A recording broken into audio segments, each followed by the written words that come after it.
I think, thankfully, we have moved a long way in terms of being able to talk about mental health. You know, we're here today with a lot of equipment around us here, about to do some exercises, talking about physical health. And people feel very comfortable talking about an injury and how they rehab their injury and how their strength has improved. But a huge part of us as a person, whether it's an athlete or a human being on this planet, is what goes on in our brain and our mental health and our ability to process things in our life and to cope with situations when they change and when life gives us something we weren't expecting. And I think sport is a very focused and kind of almost like a microcosm of mental health. Is a really important area, because I think sports people are seen as being these absolutely resilient and powerful people who can get through anything. You look at athletes like gladiators on centre court, whether it's Nadal and Federer or Murray or Serena Williams battling it out, or whether it is Messi seemingly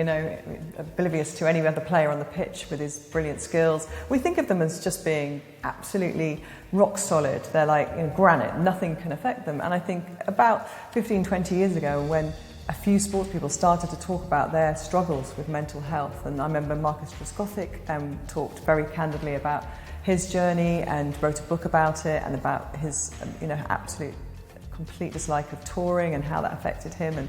And then you had people like Stan Collymore talking about his mental health journey.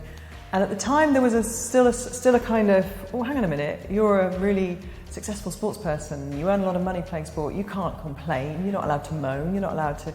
And thankfully, I think that attitude has shifted when more and more people have opened up about their struggles and are very relatable to people in everyday life. And I think sport has a really important message to give, if you like, in that respect, because, as I say, I think if sports people are seen as being strong and powerful and physically very, very resilient, but actually they can still have mental issues and mental health issues. And if we start to look at health as a whole thing, a whole package, and mental health is really, it's vital for everybody to be able to address that and to say when they're feeling stressed or they're feeling that they can't, and I hate saying can't cope, because even that sounds like a weakness, to say I can't cope with something. And it's not. To be able to talk about it is not a weakness. It's the first way of addressing something, because ultimately we all know the tragic stories where it goes really, really wrong, and where people end their own lives because they're not able to talk about what's gone on or how they're feeling. So thankfully, I think my kids are 14, and I think they talk about things like that much more than certainly we were even aware when I was a child, that was an issue, or that you had mental health. When we were discussing mental health, it was always in a negative kind of way. You can have positive mental health, and it can be something that you can work on. There are tools to help you.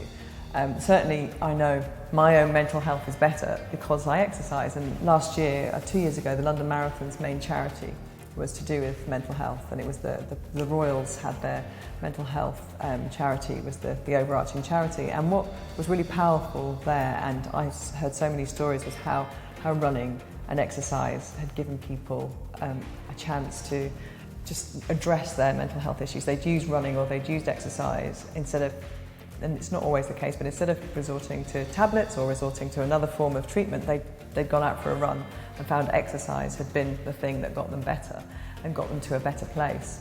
And there's always a place for medicine, obviously. I'm not saying there isn't, but I think exercise is proved to be one of the most powerful ways to help people with mental health. So, I'm a real kind of supporter and champion of kids being able to do as much sport as possible because of that, for that reason, because I think the earlier in life you give people that opportunity, the more normal it is for them, so that they're not going through their life without that escape, that release, and that kind of ability to just turn your mind off and get yourself either some fresh air or some endorphins, whatever it is that takes you to a better place.